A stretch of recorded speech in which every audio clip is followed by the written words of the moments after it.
two kind of things create new opportunities for a new consumer company to crop up. One is a new form factor. If you have a new form factor, it's a new surface area to build a new experience in.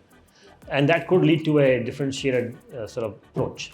And the second is a possibility of a new kind of a behavior in the same form factor. Snapchat was a new kind of behavior. How far do you think are we from enterprises very meaningfully adopting AI at a large scale?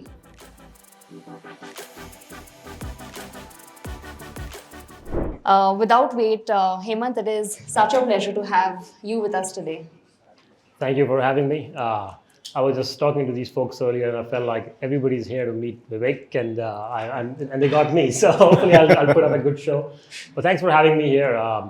Maybe I can do a quick intro to myself. I'm one of the folks that invests in... I was going to do it. Okay, but please go ahead. No, but I don't want to steal your thunder. Thanks again, folks. Great to have all of you here. Sorry we don't have enough space. If you've been on Indian Twitter, you probably know Hemant very well for many years now. He doesn't need an introduction, but a very interesting life story that many of us, I think, can relate to. Grew up in, and I realized this over lunch a few months back, grew up in places like Joshimath, Ladakh, Chandigarh, etc. IIT Bombay, went to the US, did a master's at Cambridge, worked at AMD, and many years at Google, Google X and Google Cloud, and then joined venture at Andreessen Horowitz and decided to come back to India. I'm sure driven, like many of us, by the spirit of having an impact on this ecosystem. And of course, he's been a tremendous resource to a lot of founders, currently building a lot of great things at Lightspeed and involved with amazing companies that maybe I'll let you speak more about. Awesome. I'm glad that you made the intro and not me. Yeah, thanks for having me here. I'm one of the folks that does a lot of investments in early stage companies at Lightspeed. Lightspeed, for the folks that are not familiar, it's a global venture capital firm, roots in the Valley, and then has offices in pretty much all parts of the world where there's entrepreneurship happening. So we have offices in US, different parts of US, in India, 3 cities in India, Delhi, Bangalore, and Mumbai. Offices in Singapore, presence in other parts of Southeast Asian regions. We have a bunch of offices all over Europe, Paris, Amsterdam, UK, Israel. And then we have investments, but no offices yet in Australia, in the African region, as well as North America, Canada, and so on, as well as Latin America. So that's what we do. I mean, we sort of come in and invest in companies very, very early in their journeys. And then we keep deploying capital into companies as they continue to scale. And just in this building, we have a company called Sharma, which is one of our seed investments 6 months ago. And right across the street, we have a company called Pixel Space, which is building hyperspectral satellites from India for the world, and it's scaled up quite nicely across India and the US now. Thank you. And as you learn more and more about Friends, actually something I did not know about him until today is that you actually spent a year teaching English in Peru and Cambodia. Yeah, okay. I was very disillusioned with my corporate life, so I left for a year. Okay, so let's start. So Hemant, this is not the first wave of AI that we have seen, right? We have seen multiple cycles of and also winters in AI before this. Started with neural nets, which was an idea back in the 1940s, to the last cycle, possibly 2011 to 2019, where we saw a lot of big data and deep learning paradigms. And now we enter this era of generative AI. So the question is really, why is this wave so important? Number one. And number two, from an India context, we have also kind of missed the boat on some of these crucial platform shifts in the past, or been, let's say, late to the party, whether it be mobile or cloud. And what does it take for India not to sort of to ride the wave this time and have big outcomes? What will it take for us to get there, and what will not? Yeah, I think it's a great opening question and something that I've spent a bunch of time thinking. This is going to date me a little bit, and I hate that, but my undergrad thesis was in what was called back then Stuttgart neural networks. So this is 15, 20 years back, and so the idea of excuse me. The idea of AI and neural networks is not really new. Even the idea of generative AI is not really new. It's just like this is the same beast in a different piece of clothing, and it looks much more shinier now. But it's got 30, 40, 50 years of development behind it. So maybe I'll step back and maybe try to articulate why I believe, and as a firm, why Lightspeed believes that this is actually quite an important moment in the history of technology. Let's maybe play by some examples, right? Let's sort of go back, not 20, not 30. Let's go back 100 years. In the 1920s, let's say oil was a resource that was still, sort of relatively undiscovered. People did not know how to methodically research for where to dig for oil, how to efficiently dig for oil, and make sure that if you dig, you get oil at the end of that hole. Those were not scientifically, done methods. And oil has been around for 30, 40, maybe even 100 years before that, right? It's been around since 1800s. But only in the 1920s, there was a much more research and R&D oriented effort to sort of figure out where do we go dig for oil. And then the next 20 years was just spent doing just that. What I call that as a CapEx cycle for every industry. At the end of the CapEx cycle, you unlock, hopefully, a resource that eventually becomes really, really cheap and ubiquitous and available to everybody to use. So what happened in the 1940s was that people then figured out, oh my God, if I do this and that, if I find this in some sort of a research for surveying land or whatever, I will find oil in that area. And we became so good at that people began to occupy countries to dig for oil because they knew that there's oil underneath, which was not a known science before. So 30, 40 years of billions of dollars of capital spent in capital expenditure, which is both people and money, and actually money thrown into the ground, led to an unlocking of a resource, which is an oil droplet. And when you have that, then people come up and say, well, now what do I do with this oil drop? Where do I apply this? There's a set of people that sort of get stuck to, well, I'm going to feed my horses oil and hopefully the horses will run faster. Those are not the people that end up building the big businesses, but then there are people who say, I think this oil can go into an engine. It could go into a machine and I can run faster, run much more efficient. And those are the people that for the next 30, 40, 50 years build big businesses. The same thing happened in the semiconductor space. From 60s till 80s, a lot of capital expenditure was done, both R&D and people, and money wasted, frankly, to figure out how to make a CPU really miniaturized and small so you can deploy it in any device. And in the 90s, we kind of got to that point, and then the new resource that was unlocked was this CPU cycle. It was very cheaply available. It was miniature enough that you can have it in your laptop and eventually in your phones and now your watches and whatnot. And then that led to essentially that was a deflationary force that actually led to the internet. If there was no silicon that was miniaturizable that way, the internet would not have happened the way it happened. I think the same thing has happened with AI.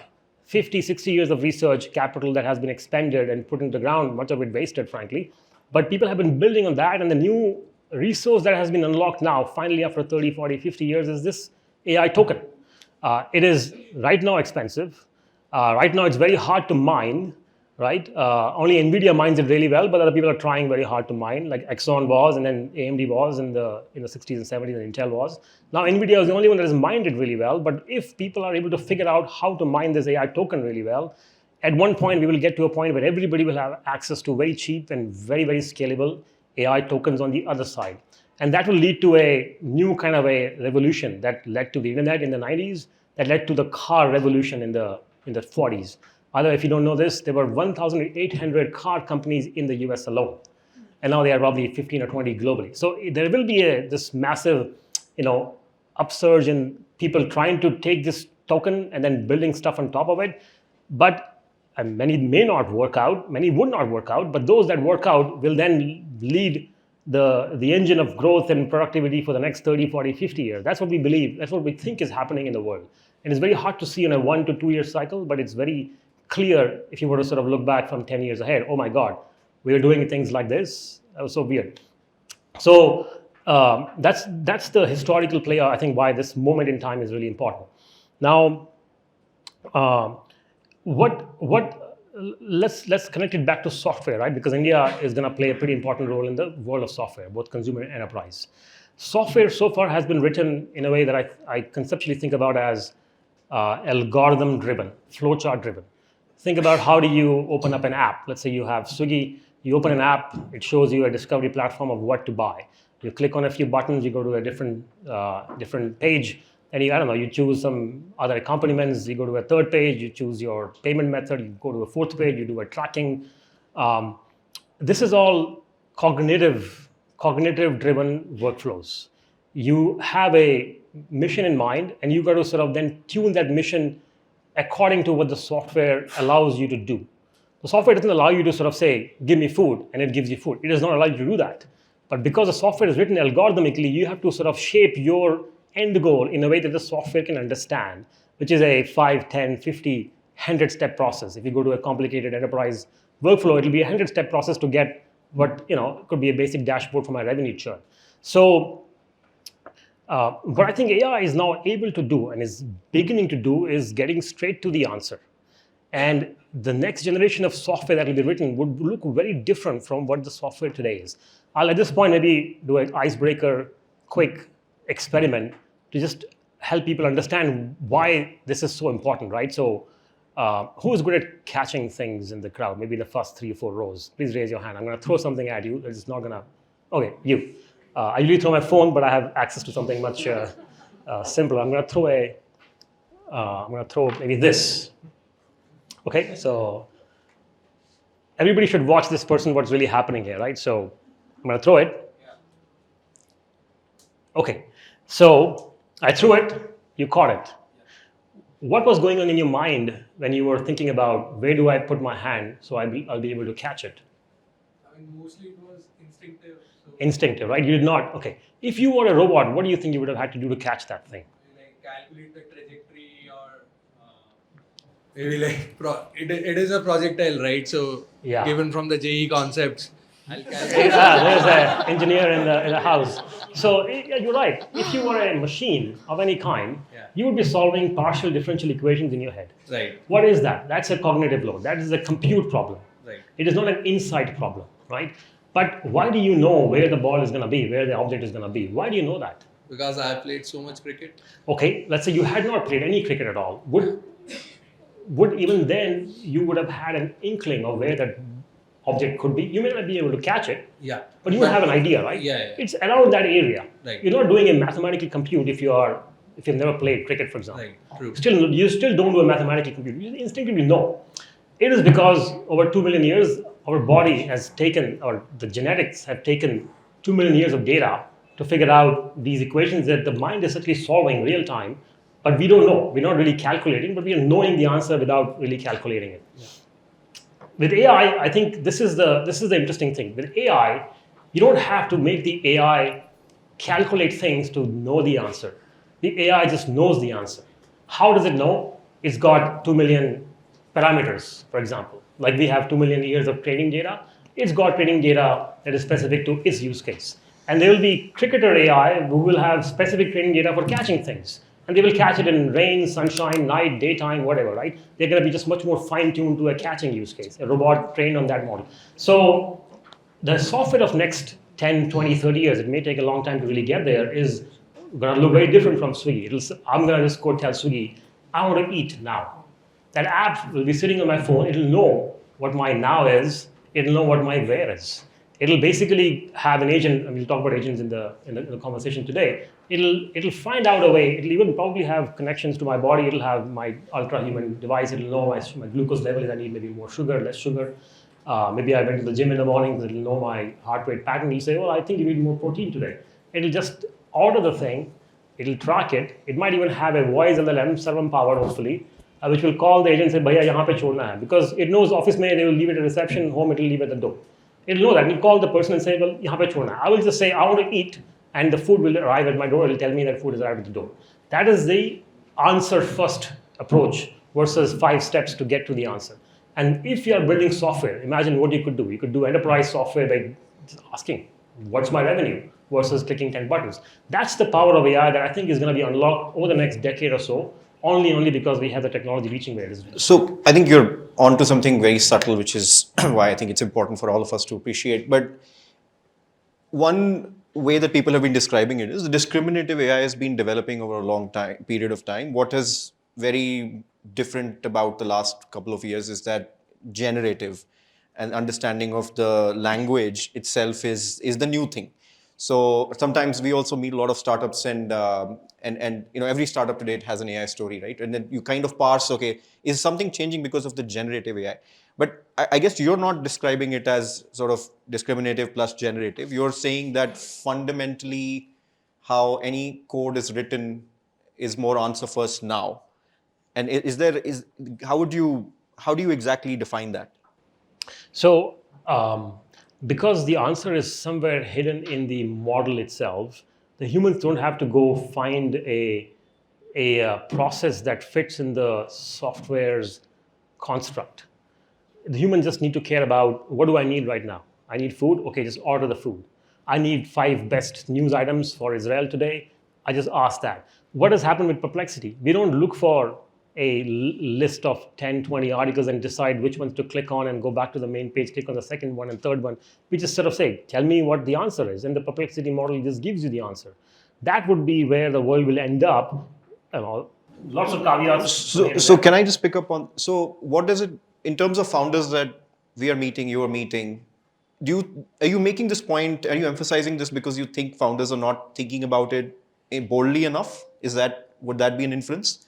Or is it something, because most people are sort of appending some AI story to what they wanted to build originally. Would that be fair? Yeah, I would say this is a global problem, by the way. Again, like I said in the beginning, you have a droplet of oil and you can go feed it to the horse and say, well, the horse should run faster now. That's just not going to work. You're going to have to find out what the engine should look like, which can consume the oil and then run much faster, right? And in the beginning, an engine would be a problematic piece of machinery. It will not work most of the time. There'll be no service stations around everywhere. You don't know how to operate it, and you've got to find a driver to operate. I mean, stuff like that is going to be a problem, but over time, on a 30, 40-year scale, the engine is going to be the driver of progress versus the horse. So I do think globally we are seeing in many more companies that are building more co-pilots.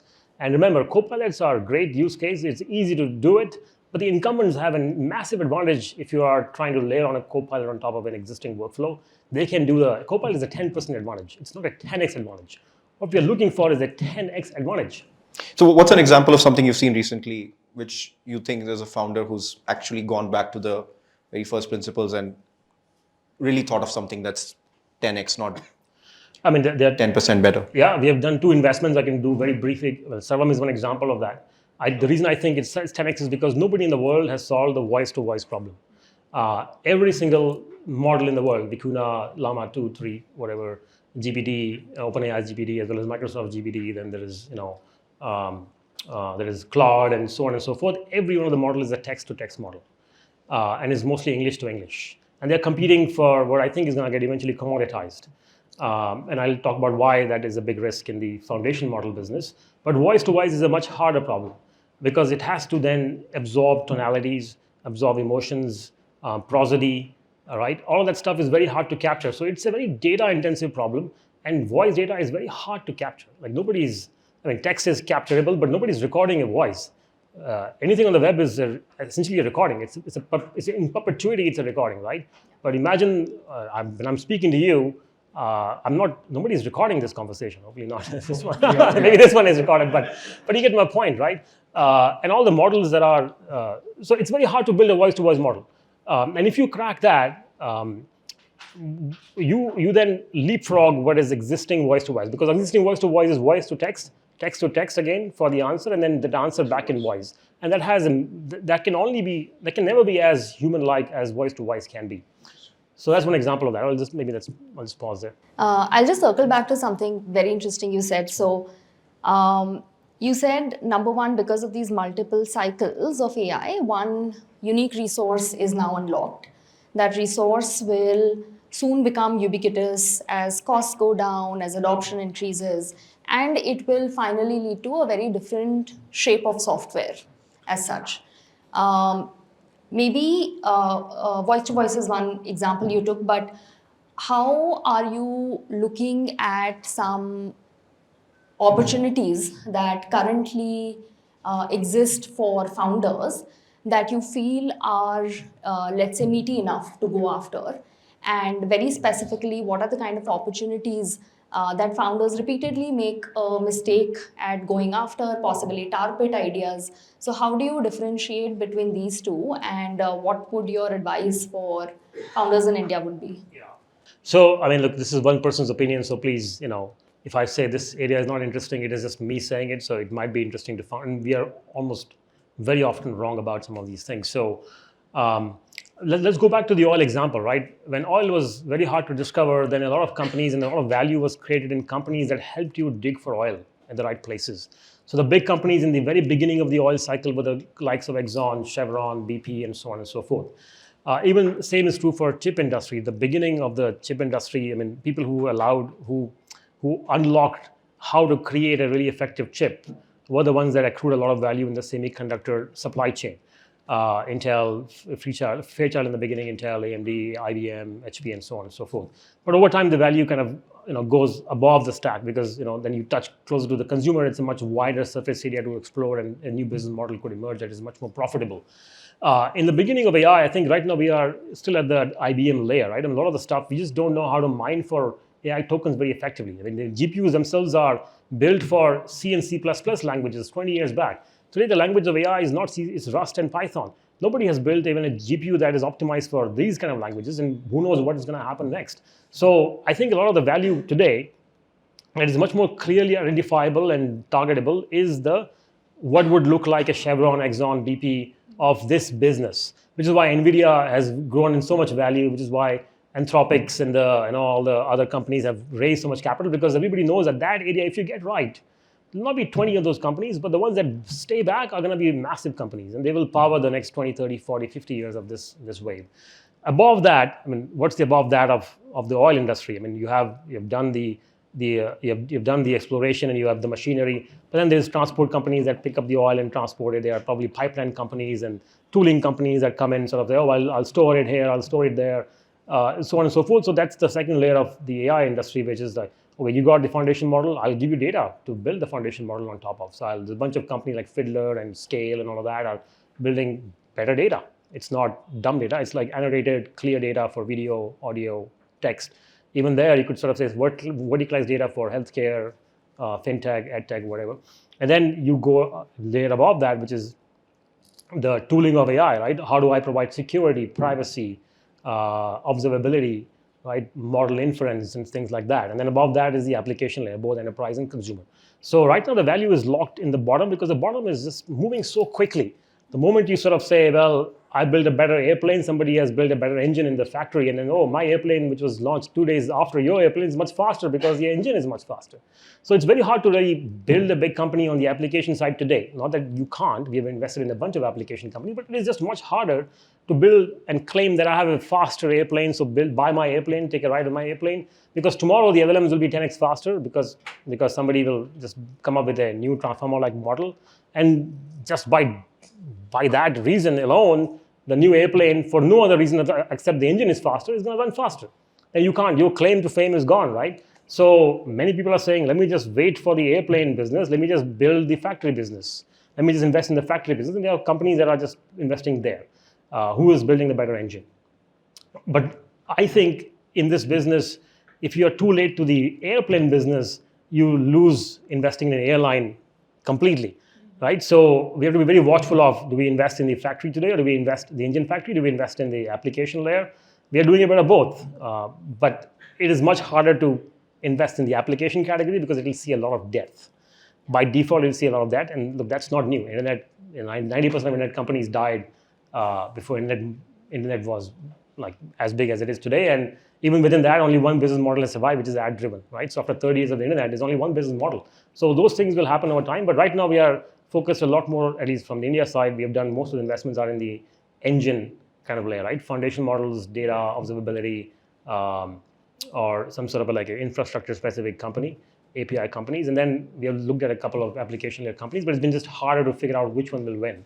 So one question before we start breaking up the consumer side or enterprise side. I saw a tweet by you a few days back, I think, in the cloud world, data had gravity. In this new world, compute has gravity. Just sounds somewhat obvious, but I'm interested in sort of the deeper idea there. Yeah. So what I mentioned for folks that don't know, look, in the beginning of the cloud revolution, what the cloud providers realize is that if I host a data for a consumer, then which is a low margin business, the high margin compute will run on top of the data. because back then data was very hard to move because all data was very voluminous. At one point at Google, we were trying to transfer Netflix's movies from Amazon to Google Cloud because we're offering them a better rate. And we were at one point 20% of internet traffic in the US. And then we got a bunch of calls from all the telco providers. We were transferring 5 petabytes a day. So people realized that data, if I have data of any customer, then they will run compute on top of me because that's how the business was. It was much harder to build data gravity. So they made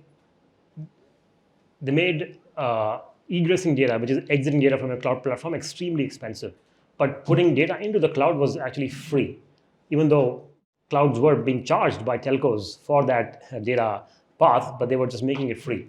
What has happened, and the reason why compute was not a gravity was because everybody had compute. All clouds had CPUs, CPUs were primary use of compute back then, and it was a very commodity business at server side.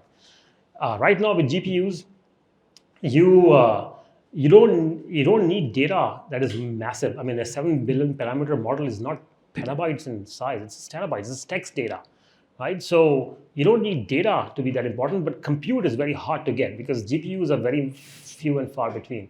I mean, it's controlled by one company, NVIDIA, so it's very hard to. So if you have GPU access, people will just throw data at you. And then moving data from one model to another is just not that hard. You can just move the model weights and parameters, and then you can start training a new model in a different place where you have GPU. So essentially, it's not petabytes of data to train a model, it's just gigabytes and terabytes. So compute has a much bigger gravity now. Consumer hasn't really seen wind since, let's say, the social days or the mobile days. Do you think AI has the potential to revive consumer? And specifically in the India context, again, we haven't really seen that very big breakout global consumer app coming out of India. Do you think this time, things could change? Also, we are seeing a lot of activity in the consumer space. We are seeing everything from AI companions, AI in education. There are a lot of interesting AI consumer hardware companies coming up, and so on and so forth. What are some of the areas within AI consumer that you are especially excited about? Okay, I'll try to unpack some of this one by one. So,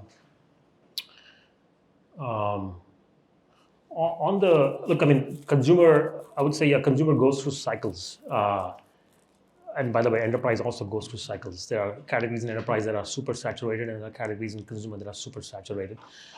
What creates a new consumer company? I'm not a consumer investor.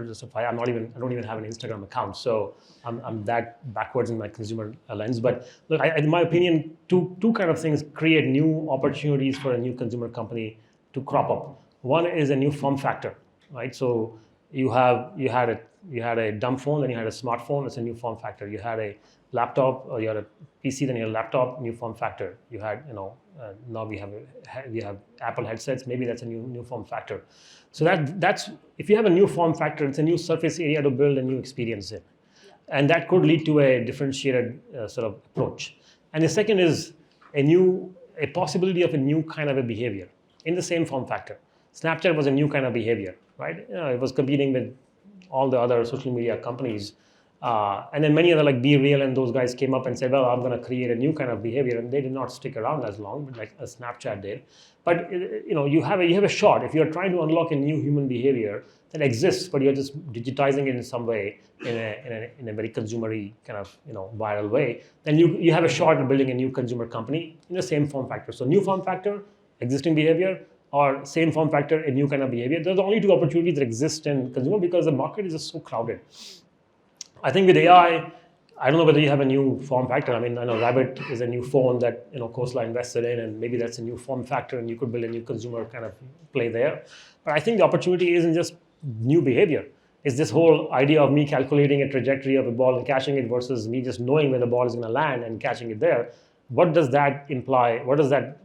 How does that connect back to a new consumer behavior, which is much more immediate and like, hey, I want this, give me that, right? A new healthcare company would be just doing something which is not step by step. It'll be like, hey, do this and done, right? Or a new e-commerce company would not have a website at all. He'll just say, hey, I have a voice engine, tell me what you want, and I'll just send it to you, right? That could be a new behavior. I don't know what will eventually stick, but I think this is the opportunity for founders to go try out a bunch of stuff. Anything you specifically, when you look at India consumer AI first, we've been thinking about sort of education. I think to Isha's point of what could come out of India that could actually go global. I'm curious if you've seen something is education an area where you think some of that could happen? So we have a company called Pocket FM that has scaled up very nicely, several hundred millions of dollars, and 70-80% of it is US based. So it's a pocket podcast company, right? So they create these long short form but long series of stories, and then they break it into 15-20 episodes, and then they monetize by hooking you in with the first episode, second episode, then for the rest you have to pay. And they have different monetization models, more sachet-like as well. So, I mean...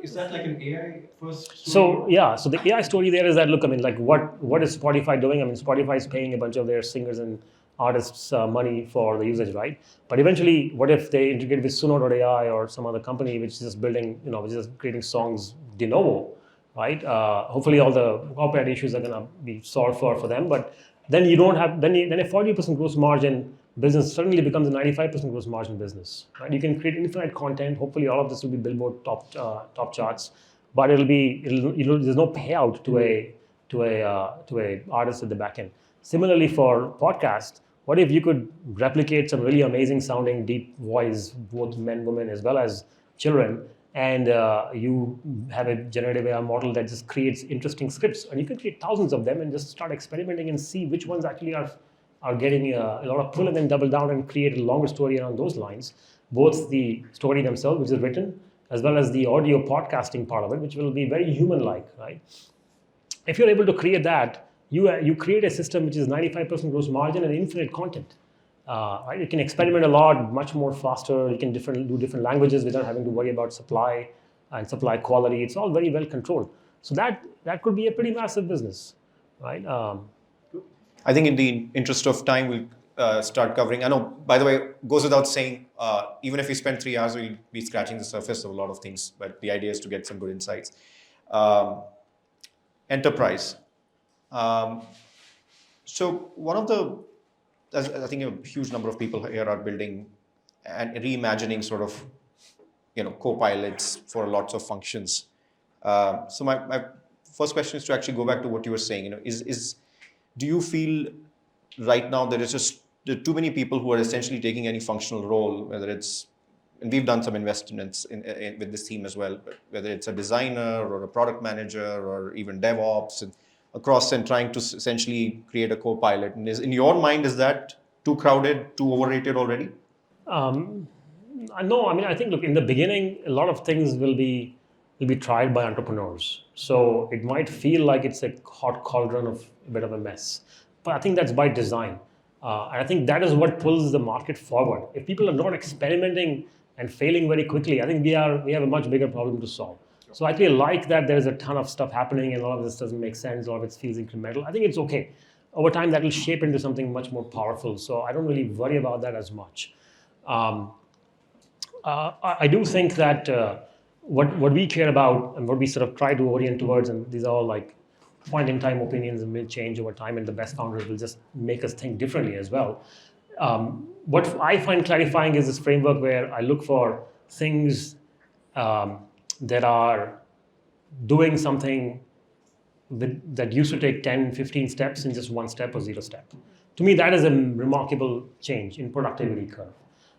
Whether it impacts your top line to sell more, faster, cheaper, or it impacts your bottom line to service more, faster, cheaper, I think those are both powerful accelerants of opening up budgets. But I really look for, this took 10 steps, now it's taking 0 or 1 step. That's my bar. Second is I look for surprise, the element of surprise. I should feel like, oh my God, like what the hell just happened? Like what happened? Like this is kind of crazy. Something that scares me, like, oh my God, like this is, like this Sarvam thing was very scary for me as a deal, right? I mean, like, oh my God, foundation model from India. It'll take hundreds of millions of dollars to build it. So I think those things are important to dig into, and then you do the work and you realize whether you want to invest or not. But those are important areas to then dig into. So I look for the element of surprise, the element of, and then the element of this 10x experience, 10x cost cutting, 10x revenue generation possibilities. That's what I look for. Hemant, just extending sort of this arc, we were also talking about in just right now in the cafeteria about this very hard reality that while so much is happening on the enterprise AI side, a lot of money flowing in, a lot of people are experimenting with AI and then bringing these into their organizations. But if you take a step back, enterprises are still somewhere in their planning phase with respect to actually adopting AI at a meaningful and a large scale. A lot of enterprise adoption has been, of course, there have been successful examples. There's CodeGen, a few applications in the customer service, enterprise search, and a few others.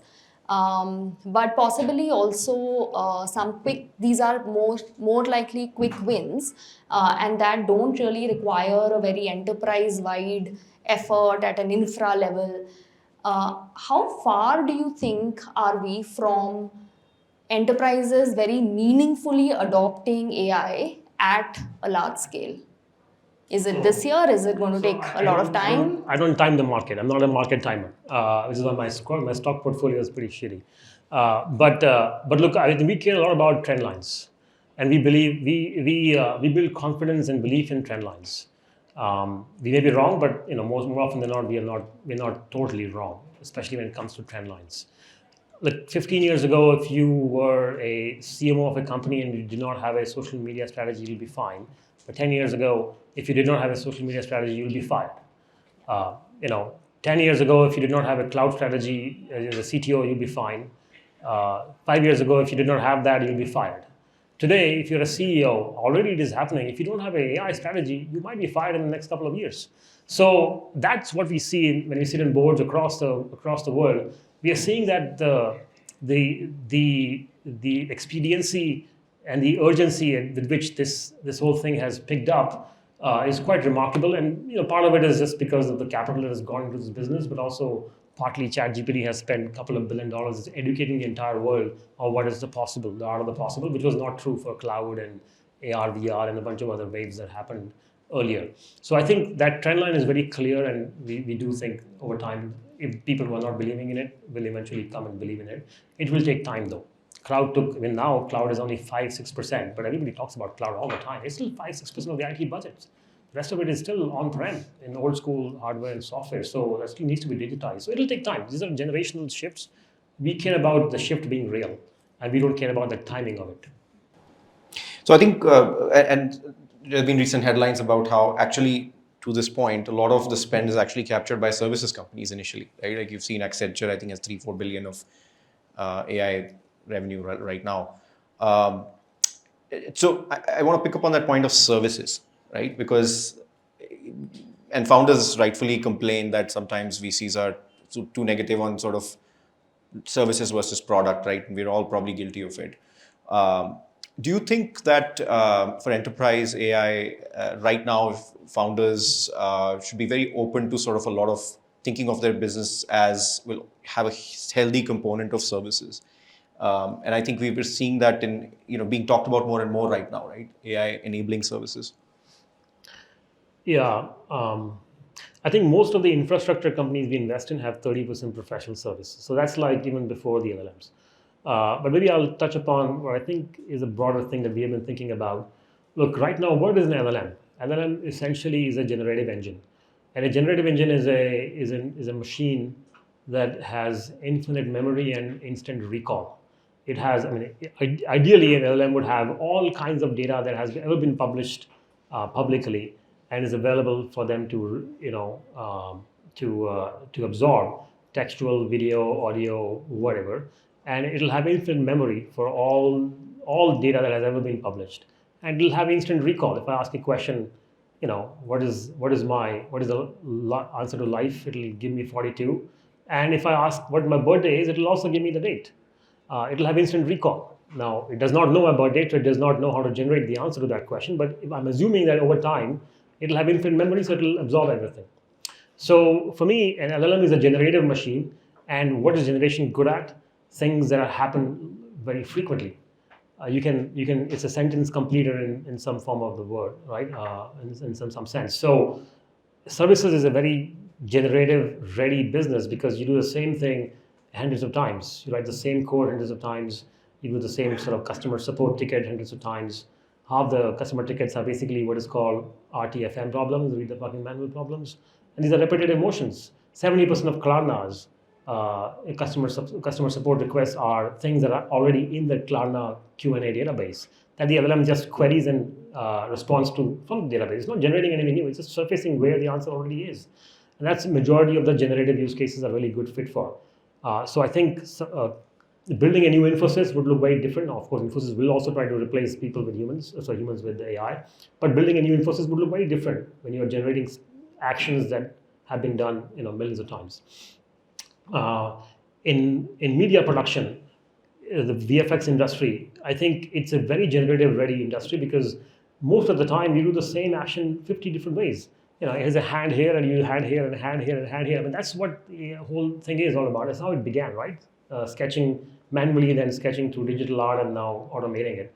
It's a very generative ready industry, and India actually already is pretty large in VFX for Hollywood. So we should build a AI-ready VFX business from here. Very high gross margin and very scalable and very high quality. That's another area that I think is very interesting for us to think about. Reading medical scans is a very AI-ready industry. It's a very generative-ready. I mean, if a doctor looks at a scan, I mean, look, it's not like they are doing research at the cutting edge every time they look at a scan. It's just like they know what something looks like in a scan. It's just like they're generating an answer. It's a and there are so many examples of this, right? So I think these are 3 or 4 big industries where generation-ready engines are an extremely good fit. Access to data for Indians is much easier than not, including medical data, because nobody cares about medical regulation here versus in the US. And there are companies here right now that are sucking the data in and building models. So yeah, I think these are very good fit for LLMs, given they are generating LLMs, not reasoning LLMs. I think we'll move now to a very, very exciting topic that is very interesting for most of us, which is agents. Just a quick show of hands, how many of you in the room today are tinkering with some form of agentic frameworks, agent systems?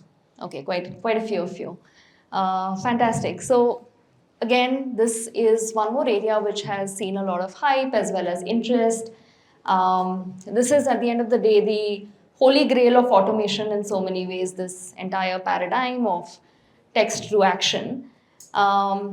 Everything we have seen from maybe AGI to lately Devon AI, which was of course banned. But where do you think we are with the AI agents? The scope is so broad. Like you said, this is almost like the next level up of AI in so many ways.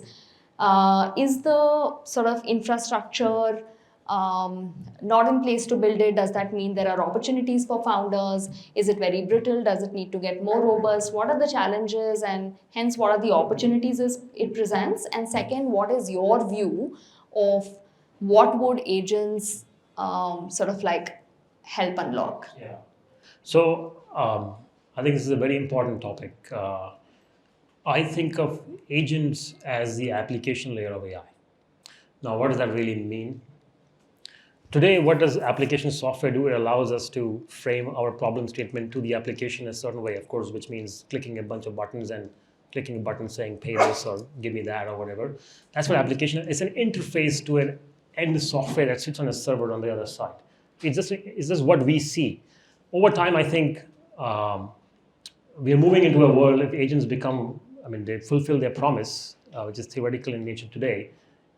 Many applications would just go away because that interface dissolves. Sure, I need an application to watch a movie, so Netflix will stay on my phone, but the phone of tomorrow would not have an Uber or an Ola or a Namayatri. It does not. Why do I need to wake up every morning and try 3 apps and give my destination to all 3 of them and wait for who's picking? I can just sort of tell my agent, I need to go to office. get me a car and here's my budget.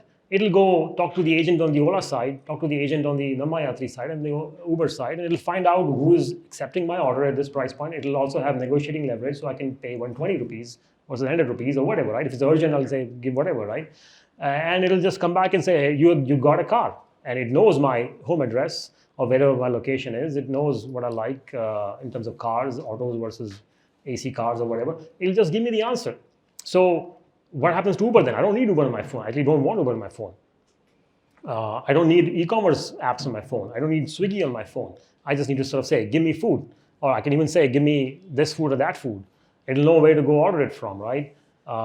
And that's the agents will then replace applications. So a lot of value is just sitting in the agentic flow. Right now, two things have to happen. A, the agent's infrastructure is actually very brittle right now. What does an agent need? As an example, to make it clear, if I want to go to, let's say I want to, in the future, I'm asking my app to sort of say, book me a ticket to Mumbai. That whoever I'm asking, that agent, needs to know where I am today. So it needs to know my current address. So it has to be sitting on my phone and has a local memory and a local way to understand my local address. It has to then go figure out, it has to have an identity. So it'll log into a Make My Trip, because I'm not going to build a Make My Trip for myself. I'm going to just log into a Make My Trip or a whatever, right? It has to have an identity to go log into that. Make My Trip also has to allow an agent to then log in and identify it as a human-like person. Maybe not a real human, but somebody who can behave like a human on the other side. So they will have to almost like you're creating a bicycle, but you're also making sure that the highways have roads for bicycles, right? So an agent has to then go into a sandbox environment on the Make My Trip side and be able to do certain things that a human may not want to do, or maybe do it in a way that only an agent can do, right? More programmatic versus all of that.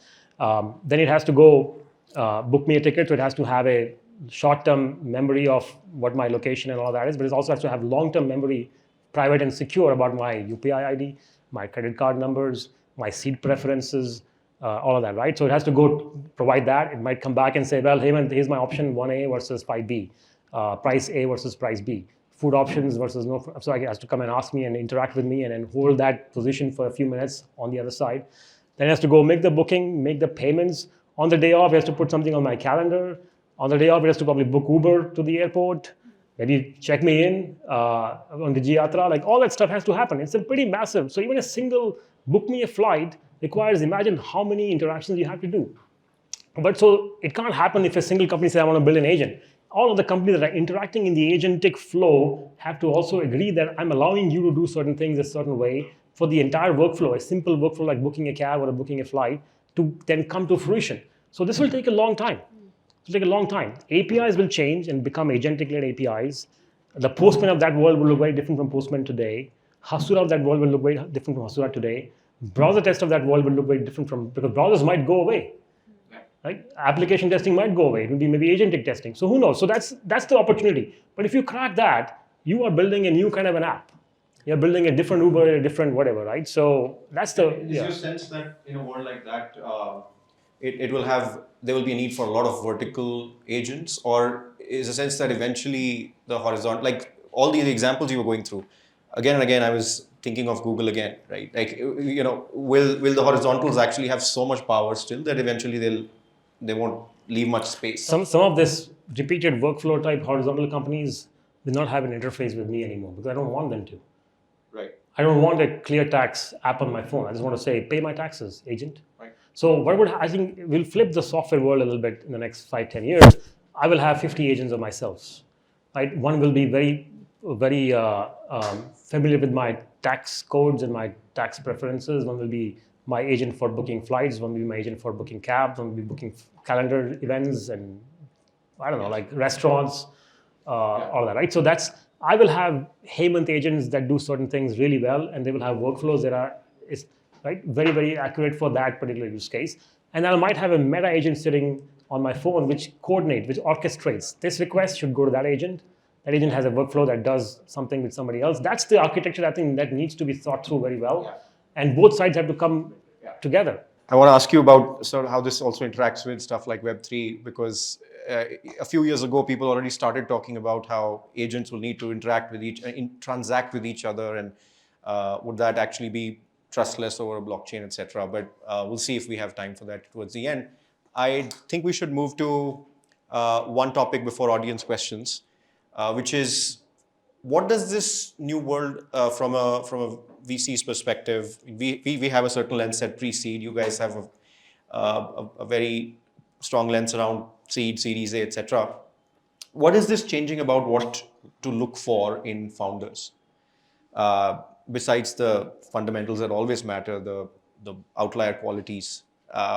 Does in the last year or so, have you started to change your lens about what you look for in a founder who's creating an AI first venture? Not really. I mean, it hasn't changed a lot. But what I would say maybe one thing, there is a certain something to be said about founders that are committed to an area, right? I mean, look, technology is just a means to an end. Nobody comes to us and says, "Hey, I'm building my app and it's running on Cassandra. Please fund me." Right? Why would I? Or they don't come to me, and I mean, people did come to me a lot saying, "Hey, I'm building on blockchain, please," and we did not fund any of those, right? So because blockchain is just a way to get to a solution that a customer really cares about. What we really care about is what are you solving for the end consumer and how you're solving it. Part AI, part humans, I don't care. As long as it's a business model that can scale globally for a fund of our size, and you're solving an urgent and an important pain point, are the early days or like whatever. I don't care what technology you use at the back end. So for me, what we really look for is connectedness to the problem and really a deep understanding of a problem that we now believe can be solved much, much, much better because we have some technology that is ready. For example, some doctor who has been struggling to solve this automated X-ray, scan a cancer identification problem for 10 years. I'm like, I wish there was a way to solve this very quickly and very simply. And now you can, right? So that's what we look for. Like you have been struggling to solve a problem, and now there's a magical technology that allows you to solve it 10x better, faster, cheaper. That's an amazing. But just to play devil's advocate, SaaS, for example, right? And there's been a lot of talk about how still a lot of people are applying sort of appending again AI, but essentially saying, look, I'll build a SaaS company with AI versus a truly AI first reimagining of the workflow. Do you, at least in the world of SaaS, are you seeing that founders have to think differently if they really have to create sort of outsized value? No, I think it's very hard to then get lost in the jargon of this, like a new workflow or a new, because then the second question I'll ask you is a new workflow, then what kind of change management that the other party has to then understand to just change everything about how he or she does his business, right? So all I'm looking for is, does this solve an existing problem in a very elegant, beautiful way without requiring much effort on the other side? And there are ways that this can actually get done. Some of it looks like a bit of a co-pilot-ish thing, and then it's the founder's job to then convince us that my co-pilot-like workflow may be better than Adobe's workflow, which could be built with a co-pilot as well. And then in some cases we do come out convinced, and we've invested in Chrome and Typeface that do compete with a bunch of these Canva and Adobe-like companies.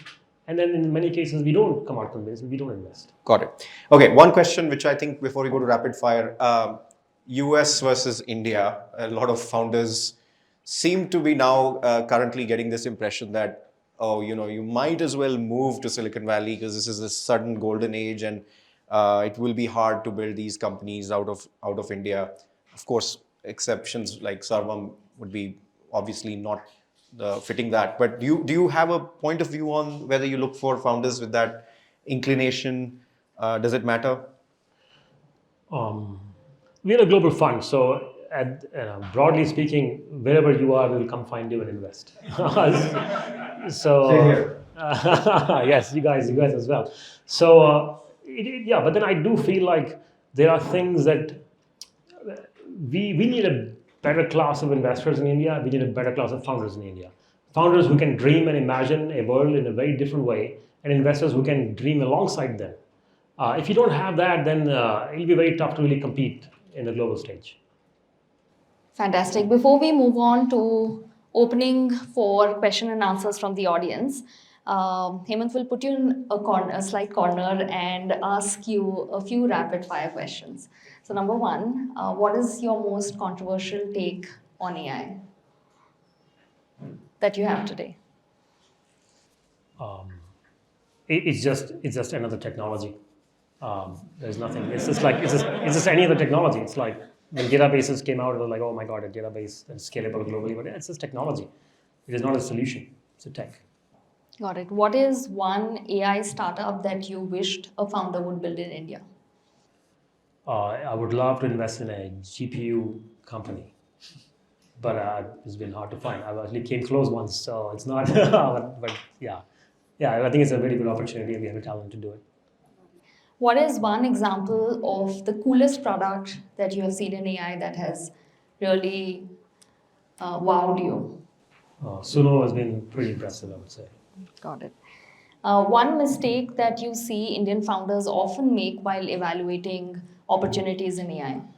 Very technology focused, but not focused on commercialization. Got it. And lastly, one line of advice, parting advice that you would give founders in India. Dream big. I mean, there's capital available for people who are able to dream big. We invested $41 million into Sharma. People thought that nobody in India gets, at Series A stage that much capital, but we can. I'm looking to deploy more money. We're looking to deploy more money, but we need people who can dream big and then articulate that vision. Dreaming alone is not enough. So just to get really good at that, having clarity, having competence, and having commitment. Those three things are a really powerful combination for investors like us. Cool. So just circling back to my question. So I love the metaphor of oil companies is the foundation models of today. So you've got oil companies, but the terminal value is created at the car layer, the airline layer. Today, there's not a lot of terminal value being created. So don't you run the risk of, if terminal value is not created, what happens to the tooling companies? And just an extension to that question is during the last platform shift, say mobile, the valuable accessories of creation, probably the camera layer, so you had the snaps of the world, the Instagrams of the world, and the other layer was the GPS layer, the Uber, Swiggy, so on and so forth. In this shift, what do you think will be the valuable accessories of creation? Yeah, it's a really good question, by the way. So, the answer to your first question is very simple. If the IBMs and the AMDs and the HPs and the Dells and the Xerox Parks do not succeed in building what they're building, there will never be a Google. Straight and easy, right? I hope that's not the outcome we are driving towards, and I feel like we are probably going to get somewhere important with what we're building here.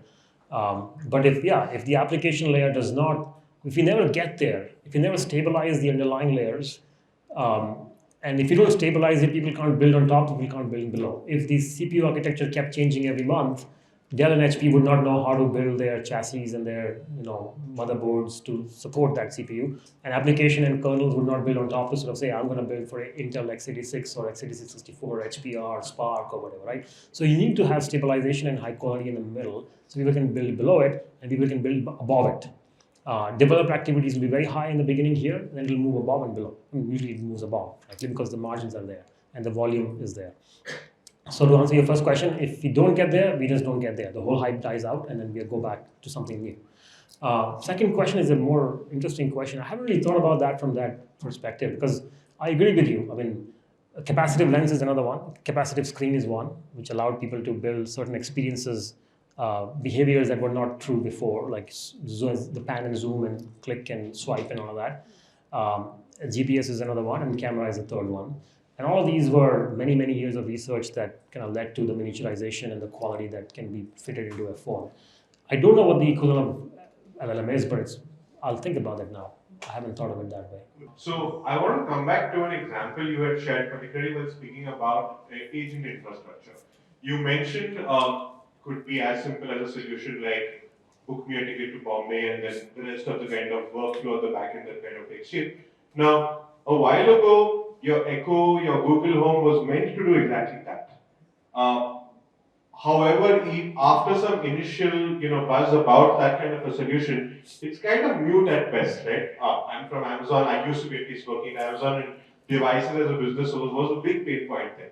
I also understand, I mean, you would know better to this, but Google Home isn't really it's not really setting off the gates basically. So curious to know, why do you think that is? Is it because of agent infrastructure? Is there another reason to it? Because this was a great voice-enabled device that was there that could help you do exactly that and help you create that solution. But curious to know why you think it didn't really take off the way that it was probably envisioned to take off.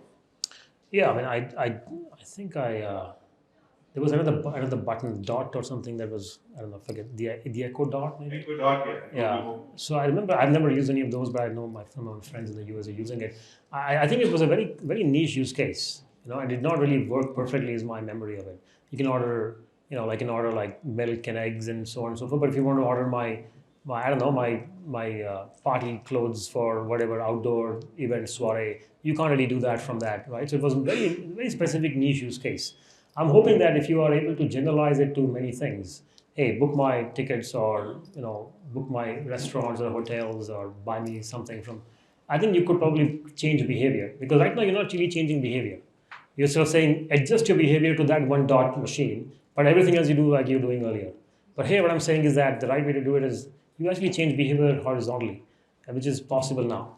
Whether it'll change all at once or not, we'll see. But if you're not able to do that, it's very hard to stick.